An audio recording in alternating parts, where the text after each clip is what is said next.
Welcome to The Gorgeous Effect, the podcast that's about to rock your marketing world. I'm Julie Chanel, and with my co-founder, Cathy Olson, we're the masterminds behind Funnel Gorgeous and FG Funnels. We're about to drop some serious tea on how to create funnels that not only look amazing, but actually convert into customers. We'll chat mouth-watering offers, copy, design, and give you an inside look of some of our best and worst funnels. No smoke and mirrors, just real strategies that work from two ladies who have been around the funnel block. So grab your coffee or something stronger, we won't judge, and get ready to unleash the gorgeous effect on your business. It's time to show the world what you've got. Let's do this. Hey everyone, it's Julie and Cathy. We're back with another episode of The Gorgeous Effect. Today we're talking about why smart people can't sell themselves. I mean, I guess they can on OnlyFans. They're really smart. Oh my gosh. What do we mean by this? Yes. What do we mean? Why can smart people not sell themselves? I think, it's a loaded statement. We definitely need to describe what we're talking about. So this is sort of in reference to a round of coaching that we're doing right now inside of our Launch Gorgeous coaching experience. If you've never done Launch Gorgeous, you should go to launchgorgeous.com and check it out. Super fun. But we get to see where people get really tripped up. And we tend to attract a lot of really smart experts, right? These are people that know their field, they know their niche, they know how to get solutions for folks, they know how to provide transformations. But it seems like the smarter and better you are at actually doing the thing, the worse you are at marketing it. And that's my theory. Locked up inside your brain. It's like lifetimes worth of knowledge in our students. I do want to say it is so cool to have a course or a program where we get direct connection to people. So if you guys don't already have some kind of way to talk to your people or in not necessarily one-to-one, group or coaching or just text or whatever. But I learn so much every time we do Launch Gorgeous because we see our process in motion. So just a side, this little side thing. There. Make sure you have that if you don't already have that, because it's valuable for your own marketing. But yeah, I think that all of this such goodness is locked inside their brain, and it's we have to knock on the door and pry it out of there. We know that you know how to do this, but you're just seeing it in the wrong way. Yeah, for sure. So, with the invention of Chatty G, it's fascinating to watch how it can basically look at 4 hours of coaching, and it can look at all of the stuff that I'm saying, and it can find these repeating patterns over and over and over again. And the single biggest problem that repeated itself 100 times in all of the coaching was that many of our really, really smart experts cannot get in touch with the problem that they solve because they're so focused on the process that they take people through, the solution that they provide, how they get them out of whatever swirling mess they're in. And they've conquered the problem so well that they struggle to find the language. And I'll say over and over, but what's the problem? But it's they're so far removed from the problem because they've spent so much time in the solution. Huge issue in marketing. Yeah, it's they need to back up because they just skip. It's there was a problem in there, but they moved past it so fast. Like what you just said, it's they're already thinking of the solution and they're not living in the problem. They're not wallowing in it. And the problem is that their people are wallowing in it. And that's all they can think about, right? When you have a really painful problem, you're not thinking about a solution. You're just focusing on the problem. And so that's why as a marketer, we have to speak to them where they're at. They're stuck, they fell down the well. And we're not talking about what we're going to do next week. They're in a well. Get me out of the well. I'm in a well. Help me. And so we're sitting here talking about how great life is up, once you get out of the well, but they're in the well. We need to, and so I think that's what people forget. Exactly. Yeah. So we saw that happen a lot. So when you're really, really smart or really good at your field or your niche, you are not very in touch with the problem because it's been a long time since you've had that problem because you solve it. And so what Kathy said, which we called a side quest, which is not actually a side quest now, is that if you are not regularly bumping into your customer in that spot, you're going to lose your ability to talk about the problem, which then makes it less likely to be marketable. So maybe it wasn't a side quest. Maybe you just said that advice 5 minutes too I soon. was like, do I take a note for this for later or I just throw it out? And then sometimes I just I just, squirrel. But it's true. I mean, you like what you said, you walk by people who are stuck in wells all day long, Yeah. right? And Yeah. are screaming, "Julie, help, get me out of here." And Yeah, then exactly. so again, so you're like, "Oh my gosh, like yeah, cool. We could focus on how all this fun stuff, on up here above ground." But there's all these people that are stuck, and this is what they really care about when they're stuck. And because Okay. and this is how I think about design too, is designing for the person who's stuck in the well, right? Like, Mhm. and actually maybe we need to be louder because they can't hear us because they're stuck in the Because well, they're so right? far down. So Yeah. it can inform so many things. All right. So another problem that comes up and why smart people struggle to market, and this is an interesting one. So we talk a lot about the solution, right? So we talk about the problem. Now we talk about the solution. People usually mistake what we're asking when we say, well, what's your solution? And they're like, well, my course. And I'm like, no, no, no, that's your offer. That's not your solution. Your solution is sort of the process that you take people through. Prior to the invention of ChatGPT AI, people didn't have great ways of talking about it, right? They're like, well, let's just use a tangible example. Let's say you're a health coach, okay? It's like, well, I take people through hormone testing and a metabolic reset and, we do muscle building, right?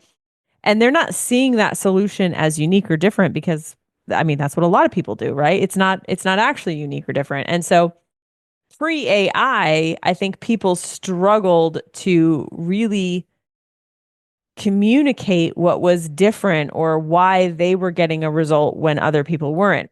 Well, AI enters the scene and I'm sorry, but ChatGPT loves its acronyms. Like when you ask it to help you come up with a framework, a signature framework or an acronym, like it just spits that stuff out. And so now what I'm seeing is everybody has a solution. And it's all these like quippy, cool frameworks and acronyms and all this kind of stuff. But like people will say to me, well, my solution is the safe method, right? And that means absolutely nothing to the person in the well, right? Like, you know what I mean? Yeah, And it's so, overly marketed, right? It's like now it yeah, just or means nothing. it's like the acronyms or the frameworks work great once they've agreed to work with you, but to describe it that way to them Right. while they're in the well doesn't make They sense. don't care about your shiny naming. Right. They're Like still in the well. they're still in the They're well. like, cool. They're like, I could get you out of that well with the safe method. No, no, no. Like, they don't care about what you called it. Like, Right. again, they don't care enough yet. And I think that's the thing. Exactly. Like, you're trying to put the lipstick on, and they still haven't decided that that's even gonna get them out of the well yet. Exactly. Exactly. So like for example, in the course we built scalable coach method, which is really my sort of how I run my one-on-one coaching practice at scale. The big idea is basically you can scale one-on-one coaching without having to do a group program. Like you can scale one-on-one coaching as a one-on-one coach. And they're like, well, how? I can't do 40 calls a week. And so my big idea or my solution is, well, you actually can through asynchronous coaching, which we call flexible voice coaching. And so then when I explain it, here's how you do it because the math works with the asynchronous model and blah, blah, blah, then they're like, oh my gosh, I can do that. Then when they get in the course, then if I want to use frameworks or acronyms or things that explain like how you do that and like how you can accumulate the information and then execute on it, that's different. But I think people are like substituting the paradigm shifting ideology that we need in the solution for these cute acronyms. And now acronyms are kind of a commodity because AI can spit them out in like 3 seconds. 100%. Yeah. And yeah, because the more we see the same thing over and over, the less we see it, right? Like, because that's kind of how our brains are taught. When we see a lot of something, we eventually ignore it and we don't see any of it. So that is the problem in that. But and that's the attention economy problem, right? Is that as soon as everyone starts doing something, no one's doing it. Or I Yeah. mean, they might as well not be because people are ignoring it. Yeah, exactly. Exactly. So when you're really smart, it usually means that you're passionate about solving the problem. So you geek out, right? Like if you're a math teacher, you geek out on math. If you're, a health coach, you geek out on hormones or whatever. But most people who want the problem solved don't want to become a geek at the thing that you want to geek out on, right? And so you become terrible at marketing because They you're don't want to just learn the engineering of wells. What do you mean? yeah, like if someone's stuck in a well and you like geek out on how to get people out of the well, like they don't freaking want to become well extractors, right? They just want to get out and move on. Yeah. 100, You yeah, know? you're literally saying the thing. You're like poking the bear, right? Like you're putting your finger in the like wound of like, hey, let's like really talk about this again. Like you're like the health thing is perfect, right? Like if you're Yeah. having health issues, you don't want to learn everything there is to know. You just don't want to. You don't want to ever think about it again, really. Like right. And this isn't to say like for all courses, right? Because there are some things where you're going to be teaching something that they do like a skill or something they do want to eventually geek out on. But if you geek out too early, they will actually kind of start to shut down because they'll almost like talk themselves out of it, right? So like for example, if we're talking about, hey, we're going to teach you how to learn, I don't know, like about integrations and automations and FG funnels or something, whatever, right? Something like really, if you if you geek out too early, they're going to go, oh yeah, okay, this is way above my head. I get it. Yeah, this is not for me. I knew this. I knew I couldn't do this. Like they're going to Yeah. lean into like that overwhelm and just like just forget it, never mind. Like Yeah. that black and white thinking. So Yep. there is like a way to kind of spoon feed stuff like that. Even if they do want to eventually be a geek about it, you have to kind of get them to the place where they can believe that eventually that could be them, and eventually they will understand the geekery, but maybe not yet. Yeah. The geek speak, right? Well, and sometimes if you're really geeking out, like it might be that you need to actually pivot your offer, right? So if you're a math teacher and you're trying to help, people whatever get through statistics, they don't really want to know all, like how the sausage is made. They just want to pass the class. But if you're really geeking out on it and you want to teach other statistics teachers how to be better teachers, right? That's an opportunity. So for us, for example, like FG Society is where we geek out on funnels because people want to learn how to be funnel geeks, right? And again, it comes back to what problem are you solving? So we can then focus on that. But in Launch Gorgeous, they don't want to become funnel geeks. They just want to launch their product and make money. And so the marketing has to be different. And so But the that, I mean, marketing isn't become a funnel geek. That's not why, you know what I mean? Like right, that's the transformation, but like that's not why they want to be, you know what I mean? Like people don't want to become a funnel geek for fun. right, Right? Like it's about there being a new opportunity to actually make money doing offer strategy and design, right? So like that, right. so again, that's still not the marketing argument. Is not like, hey, let's like talk about funnels all day. Like But it still comes back to if you do not know the problem you're solving, you will get all of this wrong. And so, inside of Launch Gorgeous, we're having people submit their homework for phase one, which is all about the offer. And it is unbelievable how many questions get solved once you just go back to the problem.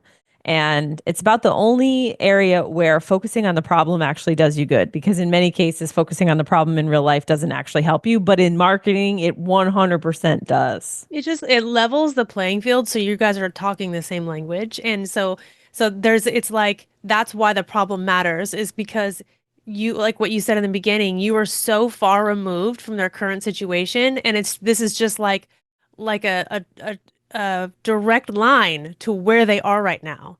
And without and getting you out of your own head. So this is why we focus on the problem so much is because you can finally speak to them and be on their level which you have not been on for so long time, right? Like Right. it is really hard for you to actually connect with what they want. unless you are focusing on where they're at and that they are in the problem. Yeah, so if you're really smart and you do things, you help people in really profound ways, but you're not making the money you want to make, or you're finding that your competitors who are not as good at solving the problem as you are, and you're frustrated because you're like, why is that person making $1 bajillion and I'm not? It could be because you're so smart, you're a terrible marketer. And that is my diagnosis for many people in that situation. This always, I see this happen when people go from service-based to teaching, like one to many. Because and you're like, I did great with this offer when I was working with clients. Of course you did, because you were talking to them and they just straight up told you what the problem was, right? So when you have a sales call with someone, they're like, here's my problem. Blah, blah, blah, blah. Like you spend, the first however long talking about their problem. So you don't have to guess what their problem is because they just literally told you. So this is why like you haven't had to focus on this before and you're doing well is because you literally had direct access where it's such a shift when you go to scale and you want to like, work out of the client work Hmm. is you don't have access to the clients anymore. So you need to almost become the client. Yeah. Yeah, so if you are feeling like this, there's a couple ways to solve this. Number one, like we said, getting in touch with the people who are in the well, who have the problem, and sort of documenting how they speak about the problem. You can try to do this own reflection exercise in your life about where you were when you had that problem. It's super hard to do, though. So that's why it's really helpful to talk to other people. And then, of course, working with marketers who know how to sort of alert you to, hey, you're not talking like a marketer, you're talking like an expert. I 100%. also find it's helpful to like think of like the visual of a hat, right? Like when you have your expert hat on, you are inside the house, right? You're inside your membership area. You see the curriculum, you see the process, right? You're geeking out on like how you're doing it.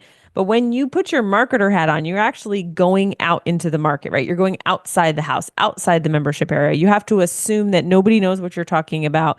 They're not in touch with all of that. And so sometimes just visually imagining you put on a different hat helps you think about how to talk about things differently.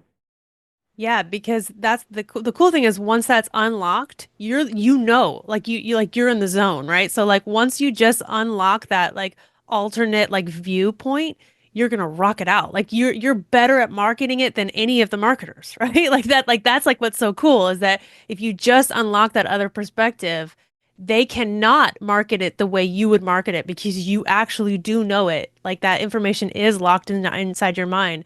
And this is why like the coaching thing is so helpful is because like all you have to do is just shift the perspective a little bit and then they're like, "Oh, this is what they have. Oh, this is why. This is like they have all those answers. They're just kind of like looking at it. They're not able to see them fully." Yeah.